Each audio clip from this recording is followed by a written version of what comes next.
En la unidad que vamos a comenzar a ver ahora, vamos a ver lo que es el transporte de energía, como ya dijimos, sobre todo el transporte de calor, y lo vamos a aplicar a lo que se denominan intercambiadores de calor.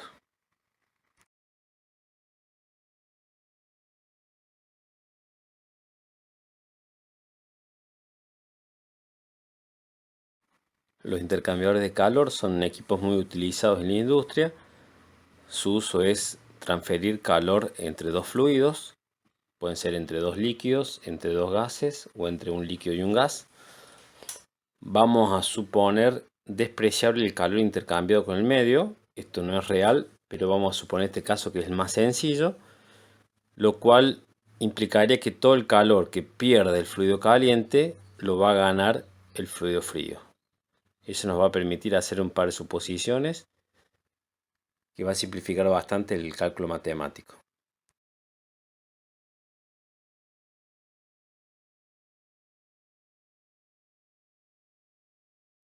Dentro de los intercambiadores de calor, que existen de varios tipos, vamos a tomar solamente el caso más sencillo, que son los denominados intercambiadores de calor de doble tubo o de tubo concéntrico.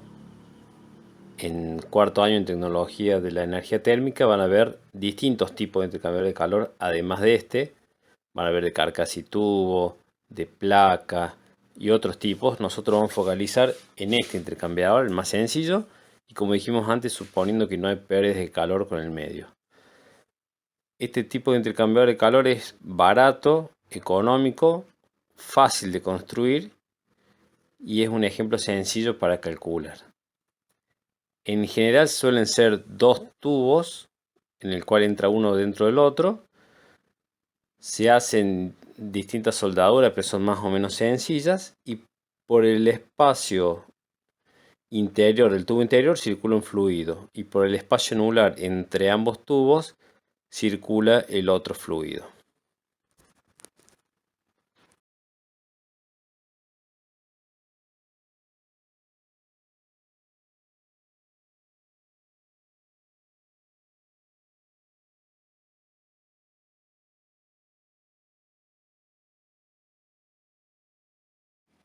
Aquí lo que vamos a ver es un corte de un intercambiador de calor de doble tubo o de tubo concéntrico.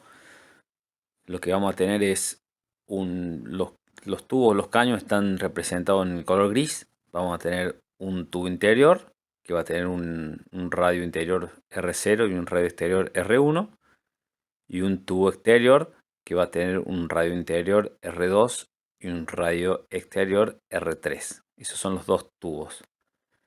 En este caso, por el espacio interior del tubo interior va a circular el fluido frío, que lo hemos representado con el color celeste, y por el espacio anular entre ambos tubos va a circular el fluido caliente, que lo hemos representado con un color naranja. La transferencia de calor se va a dar entre el fluido caliente y el fluido frío. Si el calor va a ir del fluido caliente al fluido frío, y como vamos a suponer que no hay intercambio de calor con el medio, la única transferencia de calor que va a haber se va a dar entre el fluido caliente y el fluido frío. Y el sólido por el cual va a haber conducción va a ser solamente el del tubo interior. O sea, voy a considerar la convección en la cara 0, la conducción entre el punto 0 y el punto 1 y la convección en la cara 1. De ahí para afuera no voy a tomar ninguna transferencia de calor, ya que hemos dicho que no hay intercambio de calor con el medio y que todo el calor que pierde un fluido lo gana el otro.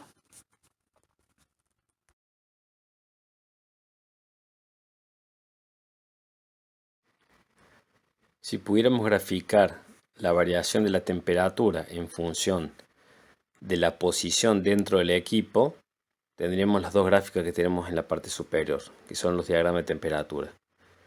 En el caso de la izquierda, la configuración del equipo se denomina en flujo paralelo o cocorriente. Ambos fluidos ingresan por un extremo del equipo, en este caso el izquierdo, atraviesan todo el equipo en la misma dirección o en el mismo sentido y egresan del equipo por el mismo extremo, en este caso el derecho. Este se denomina cocorriente. Ambos fluidos al ingresar tienen un salto térmico muy grande. El fluido caliente ingresa muy caliente y el fluido frío ingresa muy frío, con lo cual el salto térmico es grande.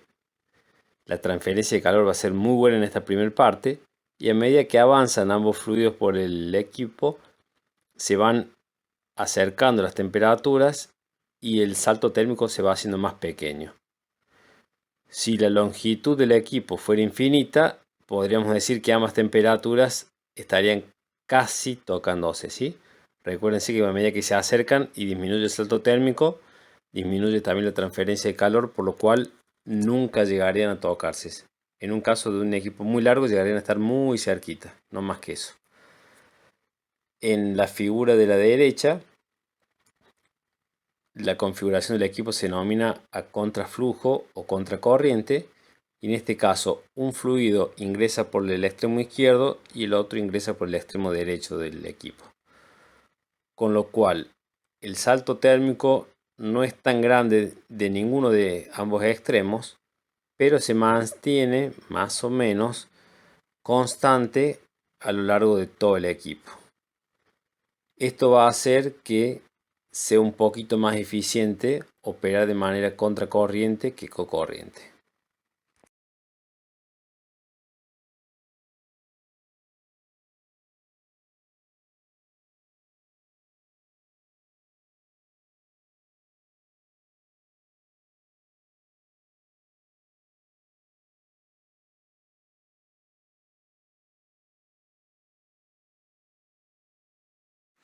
Como habíamos mencionado anteriormente, la transferencia de calor está impulsada por la diferencia de temperatura.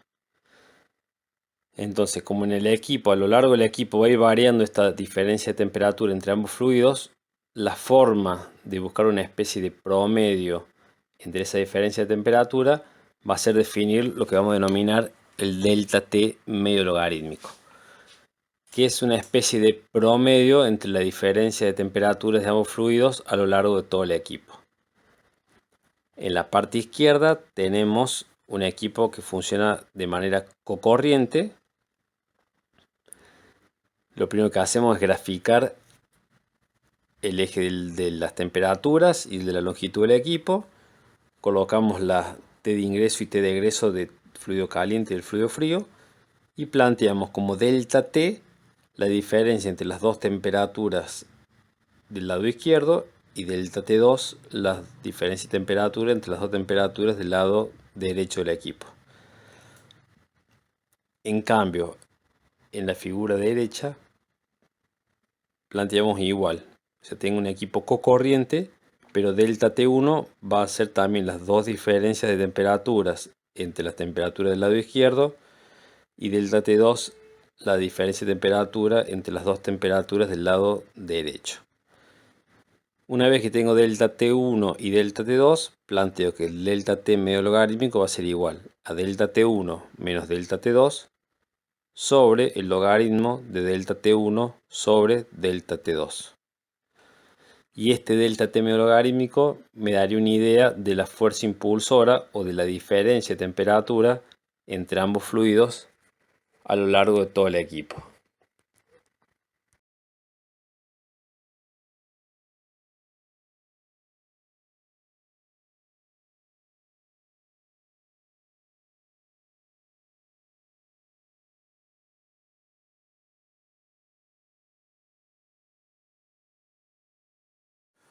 Vamos a plantear ahora un ejemplo numérico y al equipo lo vamos a hacer funcionar de manera cocorriente. O sea, ambas corrientes van a entrar por el lado izquierdo, en este caso, y van a salir del lado derecho del equipo. Vamos a suponer una temperatura de entrada del fluido caliente de 190 grados centígrados y una temperatura de salida del fluido caliente de 120 grados centígrados. Y para el fluido frío vamos a tomar que ingresa al equipo a 20 grados centígrados y sale del mismo a 60 grados centígrados. Por lo tanto, delta T1 va a ser igual a 190 menos 20, nos daría 170 grados centígrados. Y delta T2 va a ser igual a 120 menos 60, serían 60 grados centígrados. el delta T medio logarítmico para este ejemplo nos daría de 105,6 grados centígrados.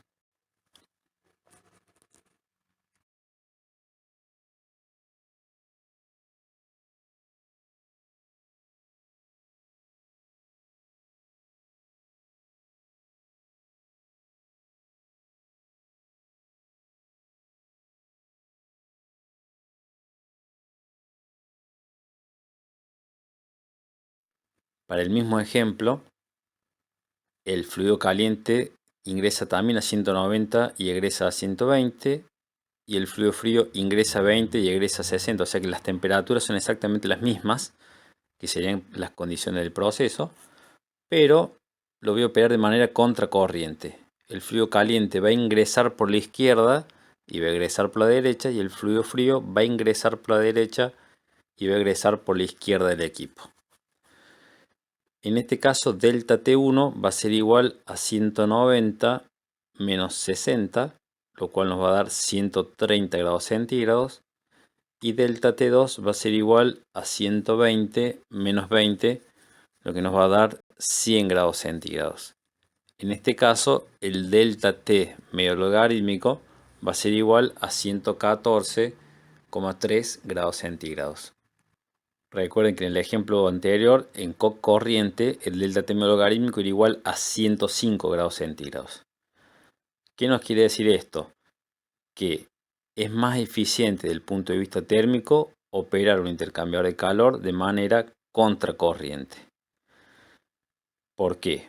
Porque la fuerza impulsora de la transferencia, que dijimos que el salto térmico a lo largo de todo el equipo y estaba representado por el delta T medio logarítmico, numéricamente es mayor cuando opero contracorriente. ¿Sí? Esa es la explicación. Entonces, en general, si podemos elegir, lo vamos a operar al intercambiador de calor siempre contracorriente.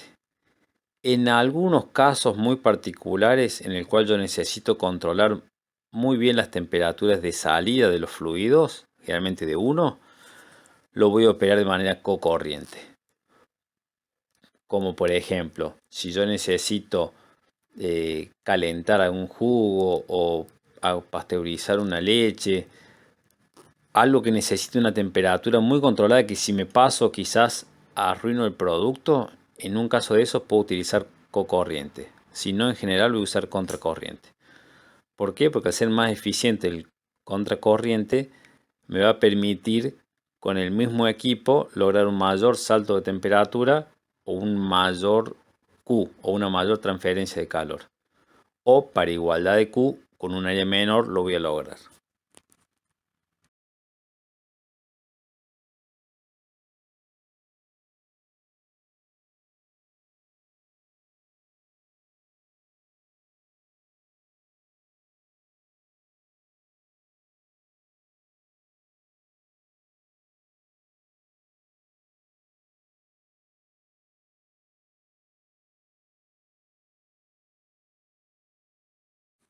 Y en esta diapositiva lo que vamos a tener es que el fluido caliente solamente cambia de fase, pero no tiene cambio de temperatura. En cambio el fluido frío sí. Tomamos la temperatura del fluido caliente como que ingresa a 150 grados y egresa a 150 grados. Y el fluido frío ingresa a 20 grados centígrados y egresa a 80 grados centígrados. La pregunta es, ¿conviene acá usar el equipo como cocorriente o como contracorriente? Entonces planteamos los dos diagramas, tomamos delta T1 y delta T2 y fíjense que el valor para delta T1 y para delta T2 termina siendo el mismo, con lo cual el valor del delta T medio logarítmico también numéricamente es igual. Y esto lo que nos quiere decir es que cuando uno o los dos fluidos tienen cambio de fase, es indistinto operar el intercambiador de calor de manera cocorriente o contracorriente.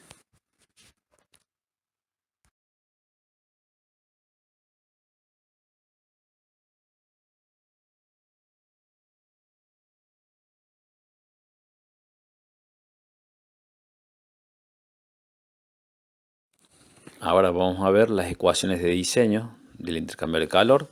Básicamente tenemos tres ecuaciones principales. Va a haber una para el fluido caliente, que puede ser, si no tiene cambio de fase el fluido caliente, vamos a tener que el calor, el Q sub C, o sea, el calor perdido por el fluido caliente va a ser igual al caudal másico del fluido caliente por el Cp del fluido caliente por el delta T del fluido caliente. Y ese delta T va a ser la diferencia entre la temperatura de ingreso y la temperatura de egreso del fluido caliente al intercambiador de calor. Si el fluido caliente tuviera cambio de fase, este calor lo vamos a calcular como el caudal másico por el delta H del fluido caliente. Entonces ahí vamos a tener una de las ecuaciones de diseño. La segunda ecuación va a tener que ver con el fluido frío, que dice que el Q sub F, o sea, el calor que va a ganar el fluido frío, va a ser igual a, si no tengo cambio de fase, va a ser igual al caudal másico del fluido frío por el Cp del fluido frío por el delta T del fluido frío, que en este caso el delta T va a ser igual a la temperatura de egreso del fluido frío menos la temperatura de ingreso del fluido frío al intercambiador de calor. Y si hubiera un cambio de fase, va a ser igual al caudal másico por el delta H del fluido frío.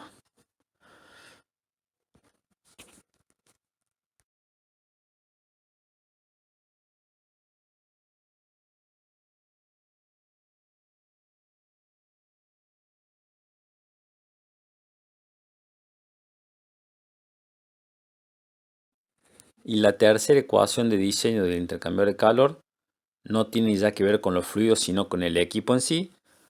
Va a ser igual a Q, que es igual a U0 por A0 por el delta T medio logarítmico. Y en este caso, el A0 va a ser el área de intercambio referenciada al radio 0, que va a ser entonces igual a 2pi por R0 por L, siendo R0 el radio interior del tubo interior. Y el U sub 0, que era el coeficiente global de transferencia, que si tiene el 0 como subíndice que está referenciado al radio 0, va a ser igual a 1 sobre R0 y entre paréntesis tengo primero la convección, 1 sobre R0 H0, más la conducción, tengo logaritmo de R1 sobre R0 sobre K01, más la convección en la cara 1, que es 1 sobre R1 H1. Como habíamos dicho antes, el intercambio de calor, en este caso, y con las suposiciones que hemos hecho, que todo el calor que pierde un fluido lo gana el otro, y no hay intercambio con el medio, se va a dar solamente desde un fluido hacia el otro, atravesando el tubo interior. Con lo cual hay una convección en la cara 0, una conducción en el tubo interior, o sea de R1 a R2, y una convección en la cara 1. Con estas tres ecuaciones, lo que vamos a hacer es, en general, se conocen tres temperaturas. Una suele ser la corriente de proceso, en la cual conozco las dos temperaturas que necesito. Y la otra corriente o el otro fluido suele ser un servicio auxiliar, en el cual conozco una de las temperaturas. Con esos datos puedo calcular la cuarta temperatura. Con las cuatro temperaturas calculo el delta T logarítmico. Y en general la incógnita es el área. Yo con las tres temperaturas planteo qué área de intercambiador de calor necesito para lograr el salto térmico deseado. Ese es el caso más utilizado. En algunos otros ejemplos lo que podría pasar es que yo cuento con un intercambiador de calor y quiero conocer qué temperatura de salida logro con algún fluido. Ese podría ser también otro caso.